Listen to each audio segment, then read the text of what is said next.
Hello Professor, this is Kenji and I will be doing the record for the video for my Module 3 exceptions. I will start with the first part of the project.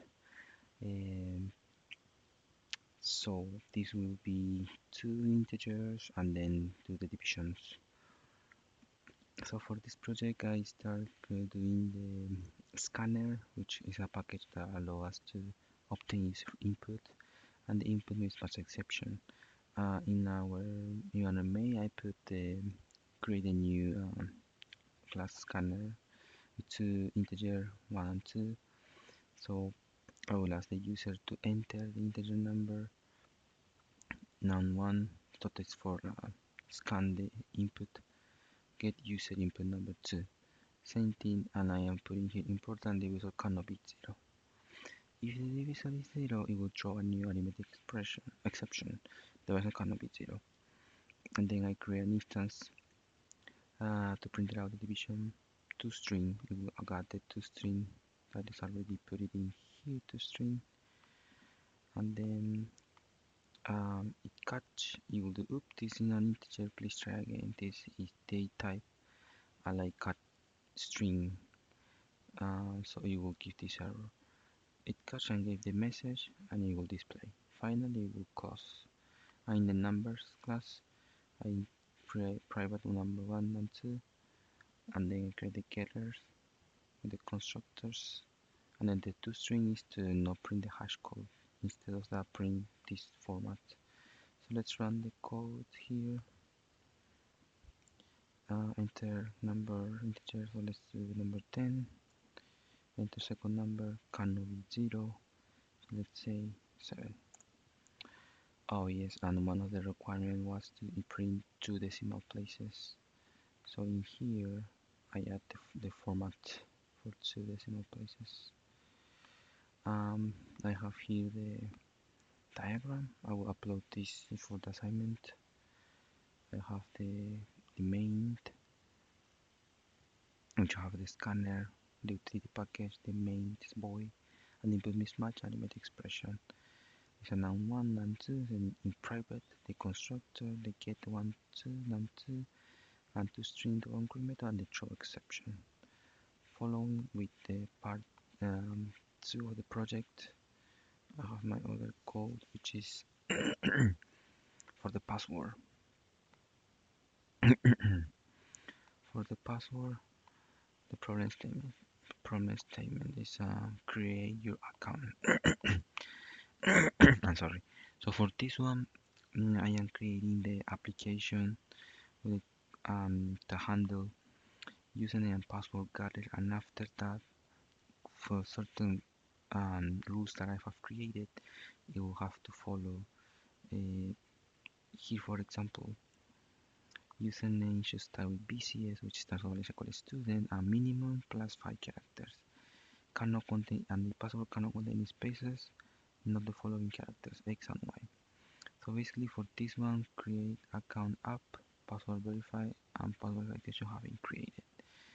For the password verify exception, that exception have the string message, and it will super the message, so it will display the message that it specifically have been created.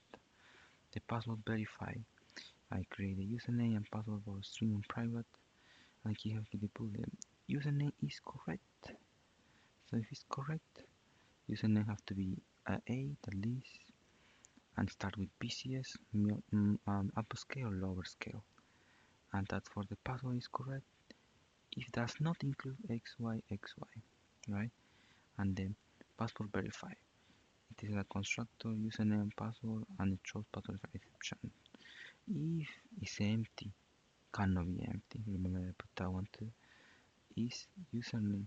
Username must start with BCS, and that's the error message that it will display. If the password is correct, must not contain X. That is going to be the message. And then declare this username password and the getters and the override, so it will print this format for the user.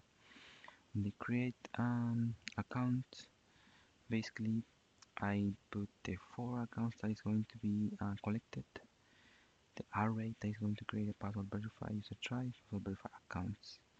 So for this one, I create a long message for the user, so it will be easy to understand.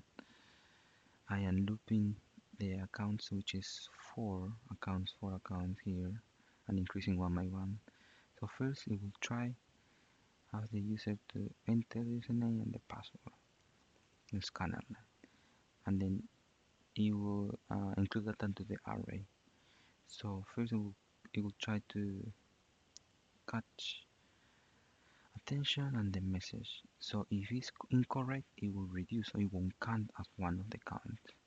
Then exceptions catch unexpected error. Whatever it can find, it will get an error.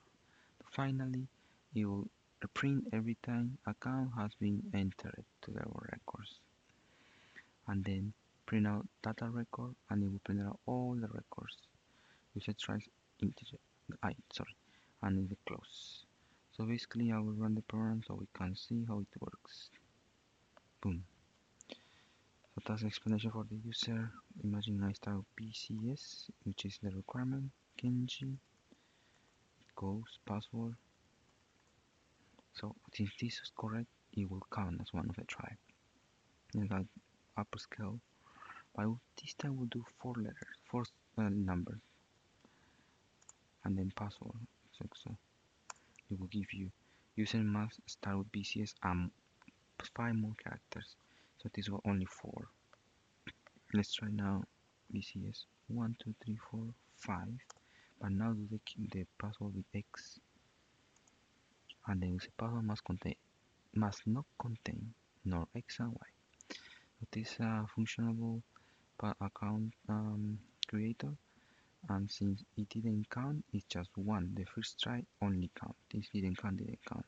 So now let's create another, like let's say student is William, the password. Perfect, it works. Now let's say BCS, let's say Natalia, and then the password. Perfect. Now one more BCS 09090, and then I don't know, queso. I think queso is Spanish word, and then it will print out all the records that we have been successfully input. Now, following out the project, I create a UML design. So the main have the scanner and the main string. It will use this public class password verify, which is the username, password, the constructor, the getter, the toString, and then the if statement. We will check in, and it throws the password verify exception. So this is for my project part 2. Thank you, professor and class. Thank you.